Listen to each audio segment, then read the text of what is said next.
बिस्मिल्लाहिर्रहमानिर्रहीम। अस्सलाम वालेकुम स्टूडेंट्स, उम्मीद है आप ठीक होंगे और ज़िंदगी एंजॉय कर रहे होंगे। तो बच्चों, आज हम पढ़ेंगे यूनिट नंबर 2 का एक्सरसाइज।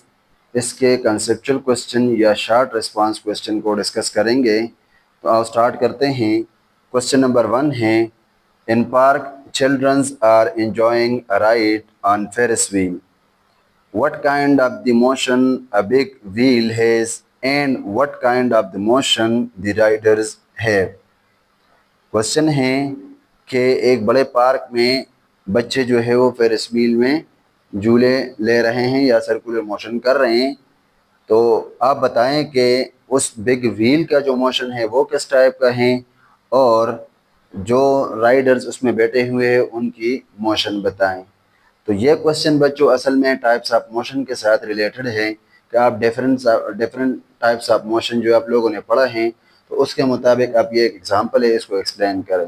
तो याद रखिए बच्चों, हमारे पास टाइप्स ऑफ मोशन में एक टाइप था सर्कुलर मोशन और दूसरा है रोटेटरी मोशन। तो यहाँ पर जो केस है उसमें जो फेरिस व्हील है, मिसाल के तौर पर मैं इसका आंसर लिख रहा हूँ कि ये सर्कल में घूम फिर रहे इस तरह, ये फेरिस व्हील हैं, ठीक है। अब इस फेरिस व्हील में जो लोग बैठे हुए हैं उनकी मोशन बताएं और जो ओवरऑल इस फेरिस व्हील की मोशन है वो बताएं। तो देखें, हमने पढ़ा था कि रोटेटरी मोशन में the object rotate about its own axis. इसमें एक और बात इम्पोर्टेंट है, वो ये है कि द पॉइंट और the line about which the object rotate lies inside the object. तो अगर आप ओवरऑल फेरिस व्हील की बात करें तो उसकी जो मोशन है वो क्या है, वो रोटेटरी मोशन है। क्यों? क्योंकि वो अपने ही एक्सेल के गिर्दो घूम रही है, ठीक है। तो इस तरह मोशन जो है फेरिस व्हील के जो मोशन है, this is what type, this is rotatory motion. But the riders, अब देखें राइडर इधर हैं या इधर हैं, तो they are moving in circular path. ये क्या कर रहे हैं, सर्कल में घूम रहे हैं। क्यों? क्योंकि the point about which the riders are moving is not lies inside the object. वो उसके अंदर से नहीं बल्कि वो उसके बाहर हैं।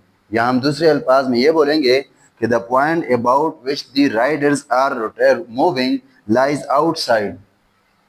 वो सर्कल के बाहर हैं। ऑब्जेक्ट जो है, मतलब जो जिस पॉइंट के गिर्द ये घूम रहे हैं ना, वो पॉइंट इनसे आउटसाइड हैं, ठीक है। इस वजह से इनकी मोशन क्या है, सर्कुलर मोशन है। तो आंसर है कि riders has what, circular motion. जबकि ओवरऑल या फेरिस व्हील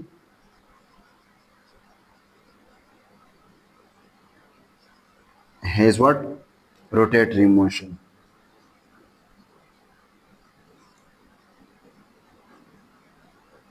ठीक है, ये इसी तरह आपने फिर सेंटेंस में लिखना है। बस इतनी बात समझ जाएं कि जो फेरिस व्हील का मोशन है ओवरऑल वो रोटेटरी मोशन है, जबकि उसमें बैठे हुए जो राइडर्स है उनकी मोशन क्या है, सर्कुलर मोशन है, ठीक है।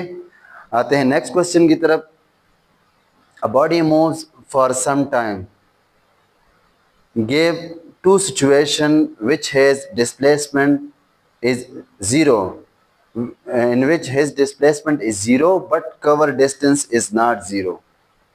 क्वेश्चन है कि एक बॉडी मूव कर रहा है या एक बॉय जो है वो मूव कर रहा है। तो आप दो सिचुएशन ऐसे बताएं जहां पर उसकी डिस्प्लेसमेंट तो ज़ीरो है लेकिन डिस्टेंस ज़ीरो नहीं है, ठीक है। तो देखिए, हमने डिस्प्लेसमेंट की डेफिनेशन की है कि the shortest path between two points, this is what, this is displacement. और जो actual path cover by body होता है वो क्या है, डिस्टेंस है। हम दो सिचुएशन बताएंगे। तो आप ऐसा करेगा ना, लेट्स सपोज एक बॉडी जो है, फर्स्ट सिचुएशन या 1 नंबर, ये आंसर मैं बता रहा हूँ, ठीक है।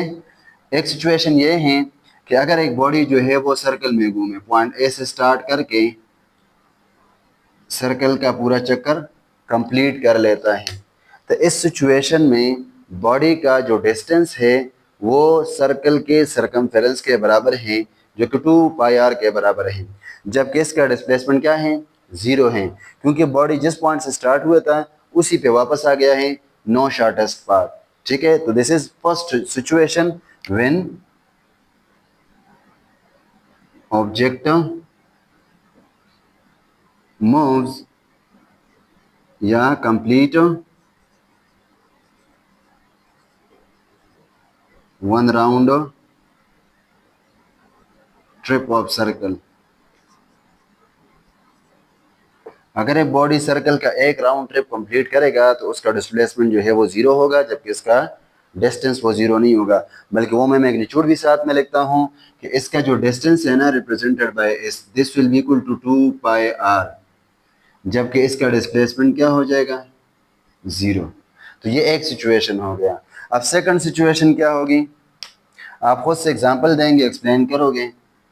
तो सेकंड सिचुएशन ये है कि अगर एक बॉडी जो है वो एक पॉइंट ए से स्ट्रेट पॉइंट बी तक चला जाता है और वो डिस्टेंस कवर कर रहा है एस, डिस्प्लेसमेंट सॉरी कवर कर रहा है एस, और वही उसी डायरेक्शन में बैक आ जाता है पॉइंट ए को, वापस अपनी जगह पे आ गया है, ये है एस, ये this is let's suppose S1 and this is S2, या सेम है तो S1 एंड S1 लेके सिंपल एस लेके। तो अब आप देखें इस सिचुएशन में ऑब्जेक्ट का जो टोटल डिस्टेंस है वो तो 0 नहीं है, बल्कि अगर एक तरह से इस ले रहे हैं तो उतना ही डिस्टेंस वापस कवर कर रहे हैं तो वो भी इस है, तो इसका टोटल डिस्टेंस जो होगा वो क्या होगा, S is equal to 2S बन जाएगा। ठीक है, जबकि इसका डिस्प्लेसमेंट जो है वो बन जाएगा 0 मीटर। ठीक है, क्यों 0 मीटर है, क्योंकि पॉइंट ए से गया था बी पे और स्ट्रेट वापस आ गया पॉइंट ए पे, तो there is no short path between two points, दूसरा पॉइंट रहा ही नहीं, वो उसी पॉइंट पे वापस आ गया है, तो इस वजह से उसका डिस्प्लेसमेंट क्या हो जाएगा, 0। दो सिचुएशन बताए हैं कि क्वेश्चन में, कि ऐसे दो सिचुएशन बताएं कि जहां पर ऑब्जेक्ट की जो डिस्टेंस है वो 0 ना हो जबकि डिस्प्लेसमेंट 0 हो। तो एक तो सर्कल की बात है कि अगर एक ऑब्जेक्ट पूरा सर्कल कंप्लीट करेगा तो उसका डिस्टेंस जो है वो 0 नहीं होगा, बल्कि वो 2 पाई आर के बराबर होगा, जबकि इसका डिस्प्लेसमेंट 0 होगा। और सेकंड पॉइंट ये है, दूसरा सिचुएशन कि जिसमें एक बॉडी पॉइंट ए से स्ट्रेट पॉइंट बी पे जाता है और फिर पॉइंट बी से बैक आके स्ट्रेट पॉइंट ए पे आ जाता है, तो इस सिचुएशन में बॉडी का डिस्प्लेसमेंट तो 0 होगा जबकि डिस्टेंस हो डबल होगा। ठीक है, तो मेरे आपको सेकंड क्वेश्चन भी समझ आ गया है। अब मूव करते हैं क्वेश्चन नंबर 3 की तरफ। तो बच्चों क्वेश्चन नंबर 3 है, a stone tied to string while lying in a circle, what is direction of velocity at any instant। Question है कि एक स्टोन है वो स्ट्रिंग के साथ बांधा हुआ है और वो सर्कल में घुमा रहा है, ठीक है, या घूम रहा है, तो इसमें जो स्टोन की वेलोसिटी है वो हर लम्हे के ऊपर क्या है, एट एनी इंस्टेंट इसकी वेलोसिटी क्या होगी, यानी इसकी डायरेक्शन क्या होगी, किस तरफ होगी। तो याद रखिए बच्चों, इसका आंसर है velocity is a tangent to circle. हर पॉइंट के ऊपर इस ऑब्जेक्ट की या स्टोन की वेलोसिटी जो है वो टेंजेंट टू दी सर्कल होगी। देखें ये अब स्टोन है, बच्चा इसको घुमा रहे हैं सर्कल में इस तरह, तो हर पॉइंट के ऊपर ये इसका रेडियस आर है, अगर ये इस पॉइंट पे देखेंगे तो उसकी वेलोसिटी ये होगी, अगर यहाँ पर देखेंगे तो वेलोसिटी ये होगी, अगर इधर देखेंगे तो वेलोसिटी ये होगी, और इधर देखेंगे तो this is velocity and similarly this is velocity, this is velocity. तो हर पॉइंट के ऊपर वेलोसिटी जो है ना वो टेंजेंट टू दी सर्कल होगी या परपेंडिकुलर टू दी रेडियस होगी। दो बातें हैं, पहले तो आप ये समझ जाएं कि टेंजेंट टू दी सर्कल क्या होता है। तो लेट सपोज आपके पास एक सर्कल है, उसके ऊपर ऐसा लाइन जो सिर्फ इस एक पॉइंट को टच करता है, इसको कहते हैं टेंजेंट टू दी सर्कल। तो इसी तरह यहाँ पर जो वेलोसिटी है वो हर पॉइंट के ऊपर किस तरह होगी, सर्कल का सिर्फ एक पॉइंट टच करके स्ट्रेट होगी इस तरह, इसको कहते हैं टेंजेंट टू दी सर्कल। क्या, डायरेक्शन ऑफ वेलोसिटी। क्वेश्चन में है कि what is the direction of velocity. तो at any instant the direction of velocity will be tangent to the circle. हर पॉइंट के ऊपर वेलोसिटी की डायरेक्शन जो है वो टेंजेंट टू दी सर्कल होगी। या आप ये से भी कह सकते हैं कि हर पॉइंट के ऊपर velocity will be perpendicular to the radius. ये रेडियस है तो इसके साथ वेलोसिटी और रेडियस के दरमियान 90 डिग्री होगी। ये आप जहाँ पर भी देखेंगे वो सेम सिचुएशन होगी, ठीक है। यहाँ पर भी ये 90 डिग्री, इसी तरह यहाँ पर भी 90 डिग्री बन रहे हैं, इसी तरह यहाँ पर भी 90। तो हर पॉइंट के ऊपर एंगल बिटवीन वेलोसिटी यानी direction of velocity and radius will be 90 degree. तो आप दो आंसर दे सकते हो कि when a stone tied to the string whirling in a circle, the direction of velocity at any instant will be tangent to the circle, or the direction of velocity will be perpendicular to the radius of the circle। ठीक है, ये दो इसके answer बन रहे हैं। Next question, is it possible to accelerate an object without speeding it up or slowing down? क्या एक ऑब्जेक्ट के लिए पॉसिबल है कि उसकी स्पीड को इंक्रीज किए बगैर या डिक्रीज किए बगैर उसमें एक्सेलरेशन हो? तो देखिए, हमने एक्सेलरेशन की डेफिनेशन की है कि the rate of change of velocity और rate of change of speed भी कह सकते हो, इज कॉल्ड एक्सेलरेशन। मतलब अगर आप स्पीड इंक्रीज करेंगे या फिर स्पीड डिक्रीज करेंगे तो दोनों केसेस में ऑब्जेक्ट के अंदर जो है एक्सेलरेशन पाई जाती है या फिर एक्सेलरेशन प्रोड्यूस होती है।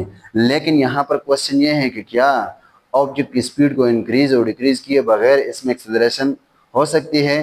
तो एक केस हमारे पास ऐसा है, उनकी एक्सेलरेशन वेक्टर क्वांटिटी है और वेक्टर जो है वो सिर्फ मतलब मैग्नीट्यूड से चेंज नहीं होता बल्कि वो डायरेक्शन की वजह से भी चेंज हो सकता है। तो अगर एक ऑब्जेक्ट सर्कल में यूनिफॉर्म स्पीड के साथ घूम रहा है तो इस दौरान इसमें एक्सेलरेशन पाई जाती है because of change in velocity. और वेलोसिटी में चेंज क्यों आती है? Because of change in direction of the speed at any instant. Her point के ऊपर डायरेक्शन जो है ना वो चेंज करती है जिसकी वजह से ऑब्जेक्ट के अंदर वेलोसिटी पाई जाती है। और जब वेलोसिटी में चेंज हो तो देयर इज व्हाट? एक्सेलरेशन। तो आंसर क्या है? When object is moving in circle with uniform speed. अगर स्पीड जो है ना वो यूनिफॉर्म होगी, ठीक है, लेकिन इसके बावजूद भी ऑब्जेक्ट के अंदर जो एक्सेलरेशन होगी वो acceleration produce होगी because of change in velocity, or you can say that velocity is because of change in direction। तो जब velocity में change होगी डायरेक्शन की वजह से तो तब इसमें फिर acceleration भी होगी because of change in velocity। ठीक है, तो आंसर ये है कि yes, it is possible to accelerate an object without speeding it up or slowing down when it is moving in a circular path with constant speed। अब जब constant speed आ गया तो ना तो इंक्रीज कर रहे हैं ना डिक्रीज कर रहे हैं। Whenever an object moving in a circular path with constant speed, it changes its direction at any instant, due to which it have acceleration, which is called centripetal acceleration। उसको centripetal acceleration कहा जाता है। और जब आप अगले class में जाएंगे तो आप ये बात पढ़ेंगे कि acceleration is because of force acting on object। तो यहाँ पर जब बॉडी सर्कल में घूम रहे हैं तो वो स्पीड तो कांस्टेंट है लेकिन still there is a force acting on object which compel this object to move in a circle. The force is called centripetal force and the acceleration produce is because of centripetal force. ठीक है, तो answer है yes. Answer हम लिखेंगे yes, when object is moving in circular path.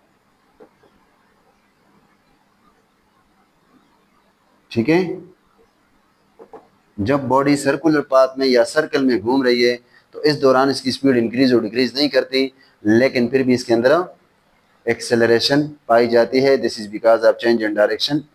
ठीक है, उस direction change होने की वजह से इसमें जो है ना एक्सेलरेशन पाई जाती है।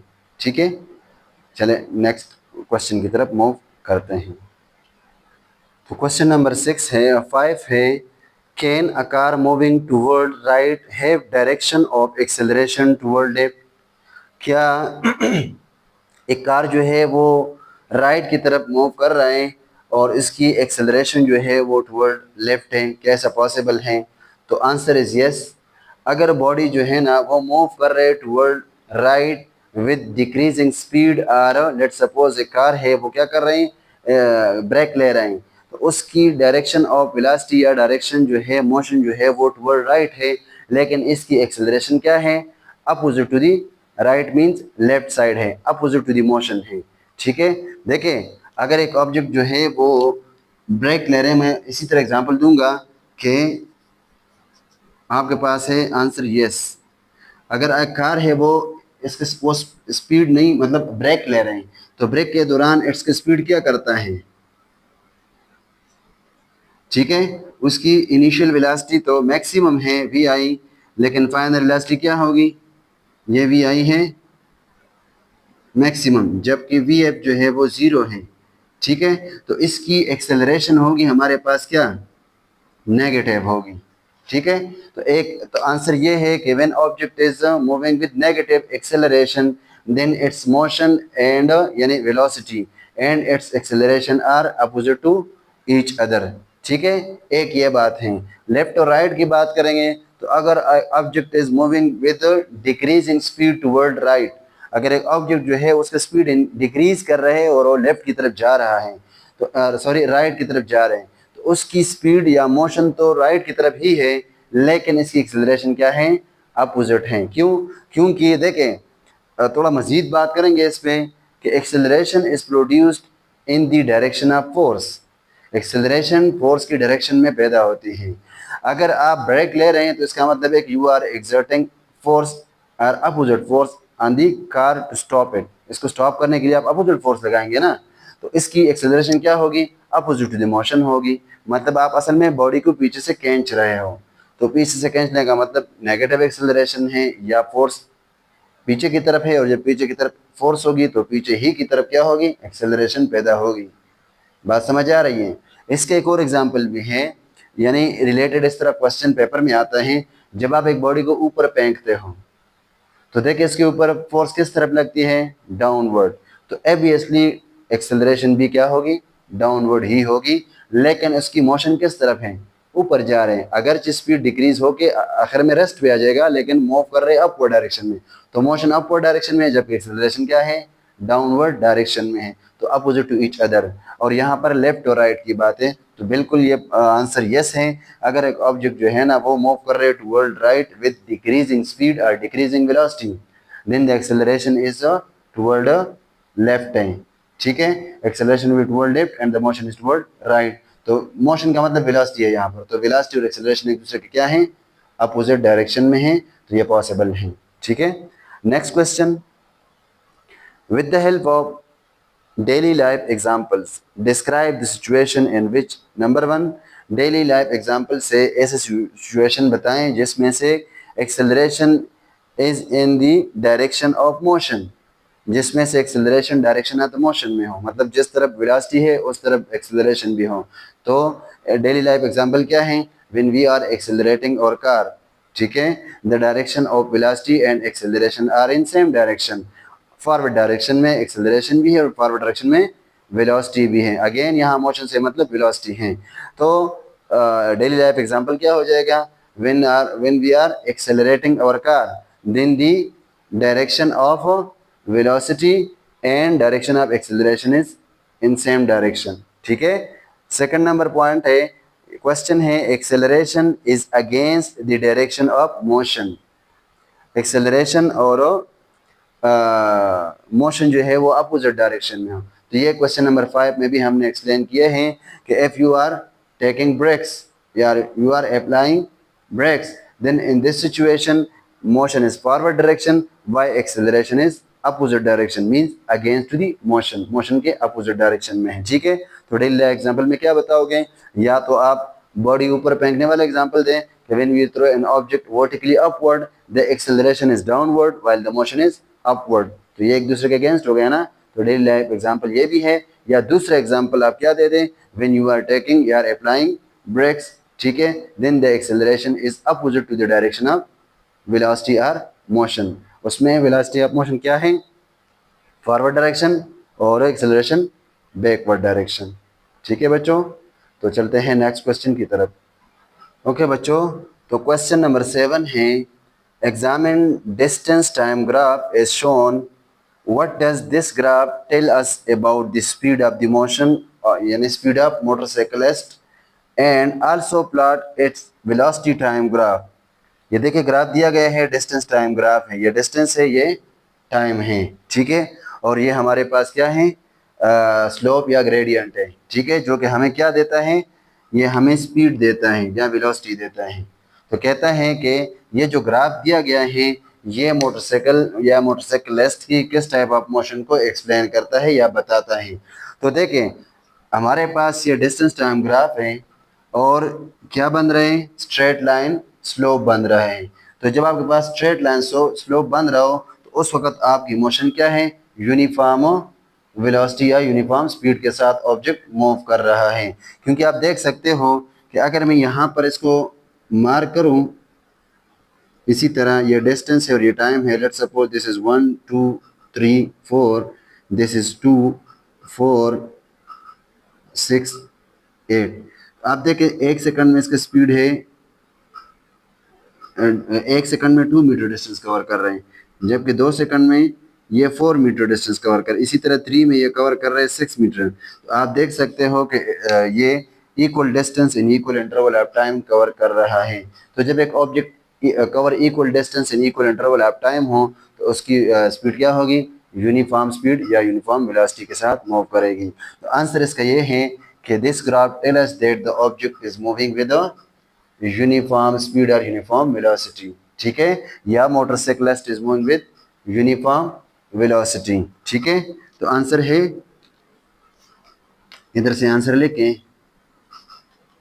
मोटरसाइकिलिस्ट या object is moving with uniform speed. लेकिन ये कौन सा ग्राफ, डिस्टेंस टाइम ग्राफ की बात कर रहा हूँ कि ये असल में डिस्टेंस टाइम ग्राफ है। तो जब ये इस तरह का ग्राफ हो तो वो हमें क्या बताता है, objective moving with uniform speed. अब कहता है कि इसका वेलोसिटी या स्पीड टाइम ग्राफ प्लॉट करें इसी मोशन के लिए। तो याद रखें कि जब हमारे पास ऑब्जेक्ट मूव कर रहा हो विद यूनिफॉर्म स्पीड और ग्राफ हो स्पीड टाइम, ठीक है, तो वो क्या आएगा, straight line parallel to x axis or time axis. फिर इसका स्पीड टाइम ग्राफ ये बनेगा, क्योंकि स्पीड चेंज ही नहीं कर रहा, यूनिफॉर्म स्पीड है तो no change in speed with respect to time, speed में चेंज नहीं आ रहा टाइम के लिहाज से, इसीलिए इसका स्पीड टाइम ग्राफ जो है वो straight line parallel to time axis or x axis इसका आंसर बनेगा, या इसका ग्राफ इस तरह आएगा। उम्मीद है आपको क्वेश्चन समझ आई है कि ये ग्राफ दिया गया है, उस ग्राफ में कहते हैं कि ये किस तरह के मोशन एक्सप्लेन करता है। तो ये जो है भाई डिस्टेंस टाइम ग्राफ है, तो स्ट्रेट लाइन इंक्लाइंड है या स्ट्रेट लाइन स्लोप है। तो distance time graph when object is moving with constant speed give us what, straight line slope या ग्रेडियंट। आप कहते हैं कि अगला क्वेश्चन में इसी का पार्ट है कि इसी मोशन के लिए वेलोसिटी या स्पीड टाइम ग्राफ ड्रा करें। तो हमारे पास इस मोशन के लिए स्पीड टाइम ग्राफ क्या होगी, parallel to x axis, straight line parallel to x axis आएगी, ये इसका वेलोसिटी टाइम ग्राफ आ जाएगा, ठीक है। क्वेश्चन नंबर 8 की तरफ जाते हैं। विच controls in the car can produce acceleration और डिसेलरेशन। ये तो बहुत सिंपल क्वेश्चन है, आपको पता है आप कार चलाते रहते हो कि कार के अंदर कौन सी चीज़ जो है वो एक्सेलरेशन को कंट्रोल करता है या डिसेलरेशन को कंट्रोल करता है, या यूँ बोले कि कौन सी चीज़ इसमें एक्सेलरेशन पैदा करती है और कौन सी चीज़ डिसेलरेशन पैदा करती है। तो देखें कार के अंदर जो है एक्सेलरेटर लगा होता है, जो इसके अंदर क्या करता है, जब आप एक्सेलरेटर को पुश करते हो तो स्पीड इंक्रीज करता है, मीन्स इसमें पॉजिटिव एक्सेलरेशन पैदा होती है। अगर आप एक्सेलरेशन को छोड़ते हो तो उसकी स्पीड क्या करेगी, डिक्रीज कर जाएगी। तो still this accelerator is producing deceleration. तो क्या पार्ट है, एक्सेलरेटर, ठीक है। एक्सेलरेटर जो है वो क्या करता है,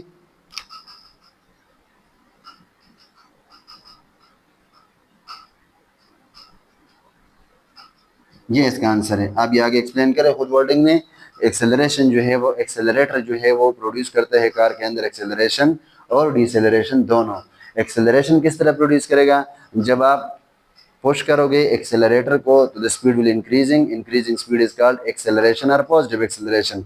जब आप इसको छोड़ोगे, ठीक है, if you are releasing the accelerator, ठीक है, then the speed of the car will decrease and decreasing speed is called negative acceleration और डिसेलरेशन, ठीक है।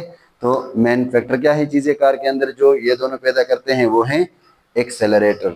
ठीक है, मूव करते हैं क्वेश्चन नंबर 9 की तरफ। तो क्वेश्चन नंबर 9 है, if two stones 10 kg and 1 kg is dropped from 1 kilometer high tower, which will hit the ground with greater velocity?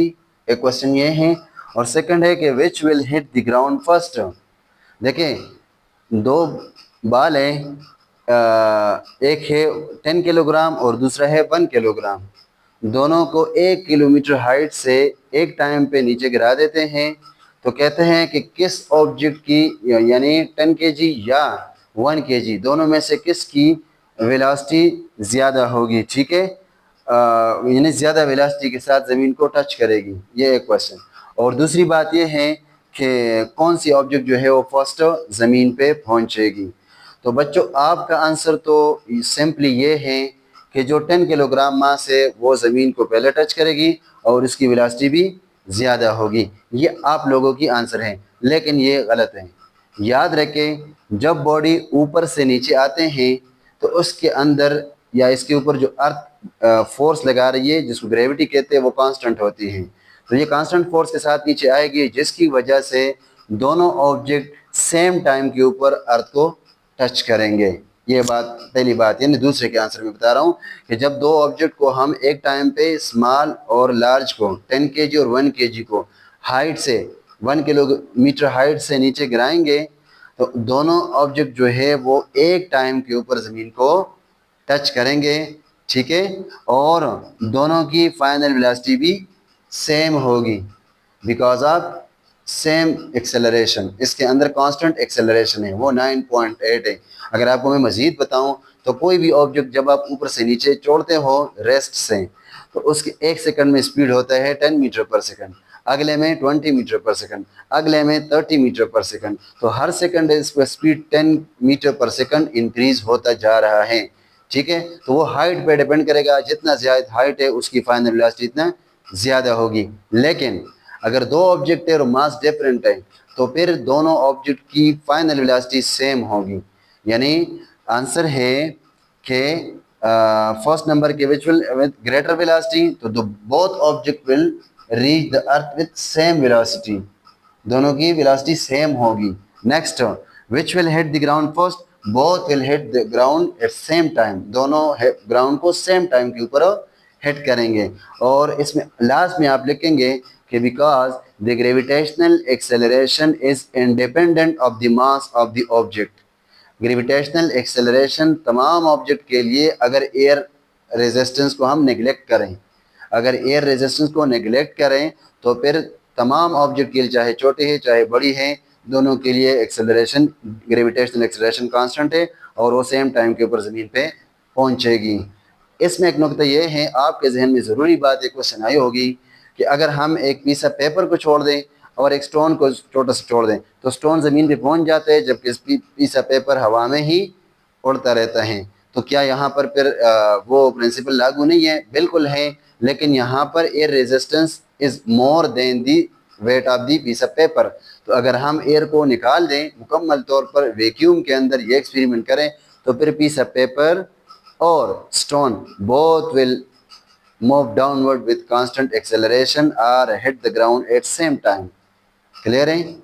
ठीक है, और मज़ीद ये मतलब इसका आंसर बहुत ज़्यादा बढ़ जाएगा, इसीलिए 9th क्लास के मुताबिक इतना ही इसका आंसर है। एक तो ये है कि both the object will reach the earth with same velocity.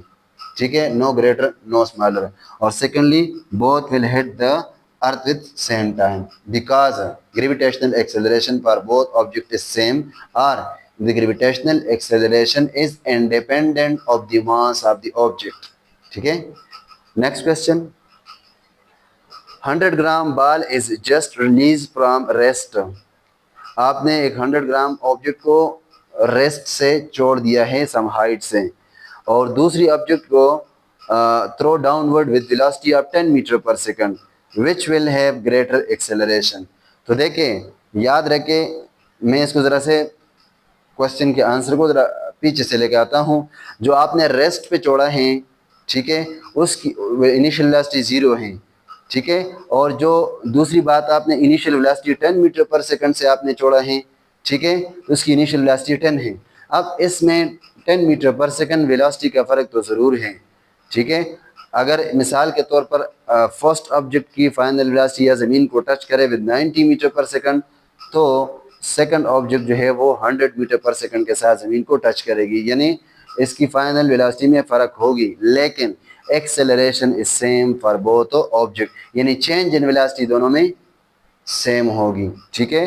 तो क्वेश्चन चूंकि कहते हैं कि विच will have greater acceleration, the both object will have same acceleration which is 9.8, ठीक है। वो 9.8 एक्सेलरेशन के साथ नीचे दोनों ऑब्जेक्ट आएंगे, तो एक्सेलरेशन दोनों का सेम रहेगा, ठीक है बच्चों। ये आपको मैंने एक्सप्लेन की है। इंशाल्लाह इसके जो डिटेल आंसर है रिटन में वो आप नीचे डिस्क्रिप्शन में देख लें, ठीक है।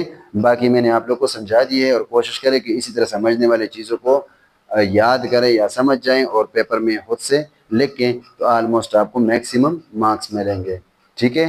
तो उम्मीद है आप लोगों को लेक्चर समझ आ गया है। कंसेप्चुअल क्वेश्चन जिसका कंसेप्ट है वो आप लोगों को क्लियर हो गया है, और आप इसके इंशाल्लाह आंसर लिख सकोगे, ठीक है बच्चों। तो अगर आप लोगों को ये कंसेप्चुअल क्वेश्चन समझ आए हैं और आप इस काबिल हैं कि आप इसको खुद लिख सकें, तो प्लीज़ वीडियो को शेयर करें, लाइक करें और चैनल को सब्सक्राइब करें, ताकि आपको चैप्टर 3, 4, 5 और इससे आगे पूरे क्लास 9 की वीडियोस मिल सके। तब तक के लिए इजाज़त दीजिए। अल्लाह हाफिज़।